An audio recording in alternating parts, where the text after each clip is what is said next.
Tom had a plan, or he had a plan when he was 10. You see, Tom was always into telly programmes about crime. CSI was his favourite.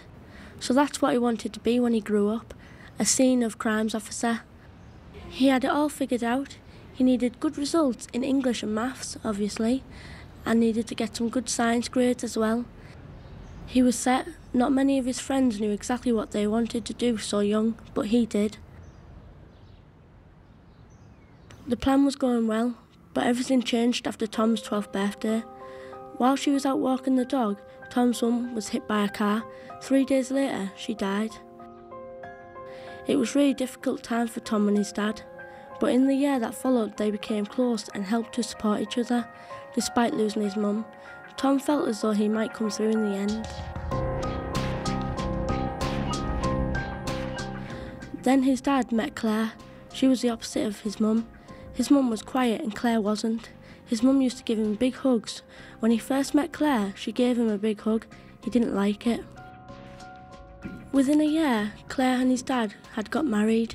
Tom played the loving, thoughtful son, just as his mum would have wanted him to, but it was difficult. Claire had 2 children from her first marriage, Joe aged 6 and Sally 8. They all moved into a new house. In the last 2 years, Tom felt as if he'd lost everything.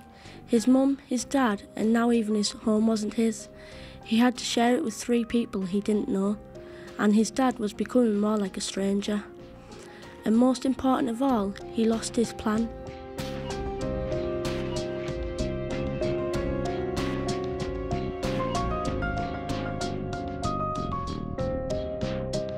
Somehow, in the last 2 years, he'd forgotten all about being a scene of crimes officer.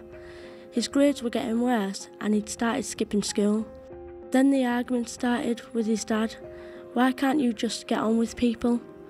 With Claire, I love your dad and no matter what you do, I'm staying with him and worst of all, with his friends. Tom's 16th birthday was not a good day. Tom had a huge row with his dad and Claire and said things that he really didn't mean.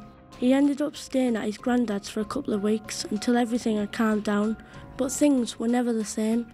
He ended up staying with his granddad more often. Schoolwork suffered and he left with not much to show for 11 years of education and a really solid plan. That was last year. Tom's granddad had to go into sheltered accommodation because of his lungs. That's what 20 years down the mine will do to you. Tom went back to his dad's house but felt like he didn't belong there. So for the last 2 nights he stayed at a friend's house, bunking down in the spare bedroom. Now they've gone on holiday. As of this morning... Well, I'm not homeless, that's what you think. I've just got nowhere to sleep, that's all.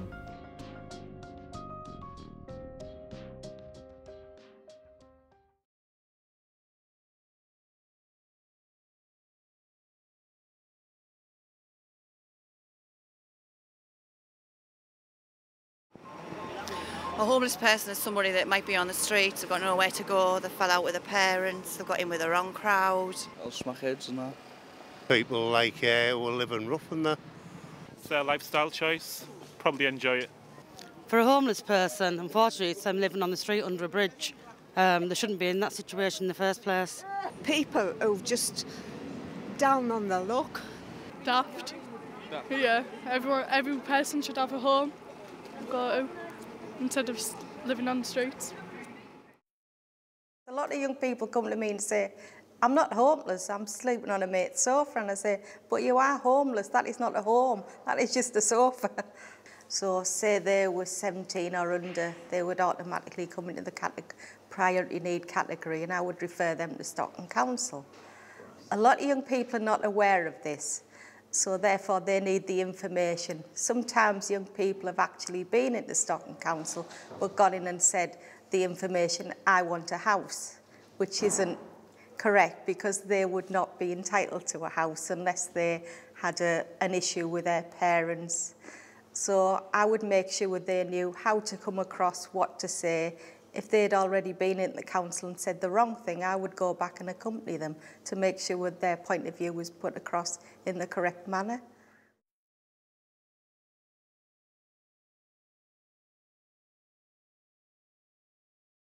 But my experience of dealing with young people who have faced homelessness for a number of reasons is that there's very, very little out there to help them.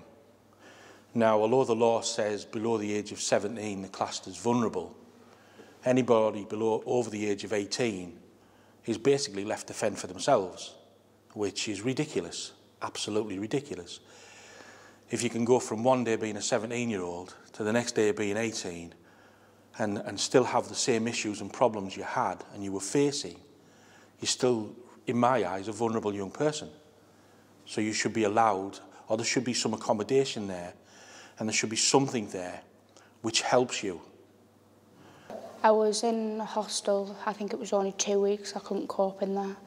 Well, you can't even leave your own house because you're like scared in case your room gets broken into. It's like, it's not a safe environment, they do stink, and the horrible places. I don't advise anyone to be in them, I don't like them myself, so I wouldn't advise anyone else.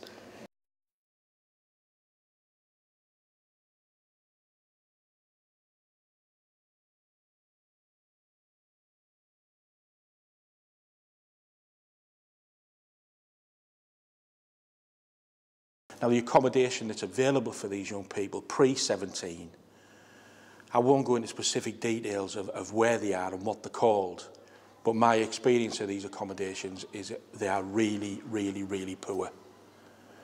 The smell, the dirty, and these are private. And this comes from young people themselves. You only need to talk to them, and they will tell you, you know, it stinks in there. It's not nice. Oh, I'm frightened. There's druggies in there. There's smackheads. Now, these young people have never come across that before, some of them, and they're having to deal with that and having to go to somewhere that is totally strange, totally alien, that has all these things wrong with them. And then they have to try and live a life with no mum, no dad, no support, and it's just ridiculous, and I feel ashamed sometimes that we don't offer that. But it's like, it's not teenagers. It'd be all right if it was like people the same age as you, but it's like people like 40s and something, and some of them are scary, especially when you're not used to, like, I didn't see many lasses in there. There was mainly, most of them were all lads, and it's like scary. There's no hostels specifically for young people in Stockton, so therefore a young person could be put in with somebody who's left prison, somebody who's taking drugs. It's a cross-section. You know, hostels are just not for one specific type of people, so therefore a young person should be made aware they're not going to be put in with another group of young people. There may be young people in the property, but it's not specifically for young people. Like, most of them, they didn't speak. You like had a TV downstairs, but you didn't dare go down, you didn't dare go out to go shopping. If you went out, you had to send one person out and one person staying. So it's good to live in couples if you're in a hostel, because so you can keep an eye on your stuff. The doors are not very safe at all. They've got one lock on them, and basically they can get booted through straight away. They're horrible. I don't like it, and I never wish to be in another one. It's safer, I say, to sleep on the streets than it is in a hostel. We often say to them, if you could stay on a friend's sofa until you're allocated property, it may be a better place to stay than in a hostel. I went to my mate's house, and we're basically still homeless because we're still living on, like, staying in mates and that.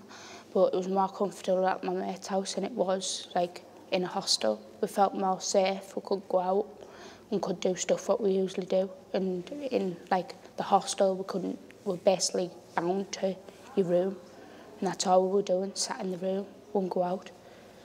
I'd advise night stops better than hostels, and they are good. Might be only for 1 or 2 nights, but hopefully you sort something out. The council are rubbish. It's not going to them because they won't do now. Night stop is available. You can stay there for maybe 1 or 2 nights, and we have phoned up for young people, but it doesn't happen very often. It's like a family home. It's like families that take you in, make you feel welcome.